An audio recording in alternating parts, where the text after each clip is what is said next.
pare, nabubusit ka ba kasi hindi ka makaakyat dito, man? Alam ko, busit na busit ka na kasi dati nakakaakyat, pero ngayon, tingnan mo kahit ilang talon na, di ka na makaakyat eh. Ay naku man, may solusyon ako dyan. Hindi mo ba alam na possible makaakyat ka na? Kasi meron ka lang settings na naka-on dyan na kailangan mong i-off. Tingnan mo naman dito pare, oh, nakakaakyat na ako, di ba? Oh, sanggala mo. Unlimited akyat na yan, man. Oh. Sheesh! Pati dito sa bintana, tingnan mo nakakakit na, oh. Di ba? Kita mo ba yan? Kita mo ba yan, pare? Nakakapag-parkour na ulit ako.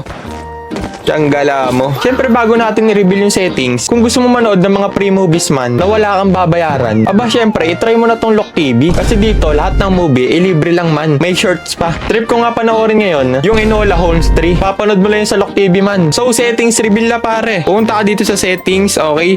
I-search mo dyan yung jump. Okay? Tapos, magpapakita sa itong tatlong to. Pipiliin mo yung pangalawa, yung jump, BTN supports jump. Tapos, X mo, pare. Pindutin mo yung off. Okay, pag na-off mo yan, makakaakyat ka na. Diba? Solid, boy. I-off mo lang yan, pare. And for sure ako, makakapag-parkour ka na ulit dito sa Code M, man. Tignan mo naman pag inon ko, pare.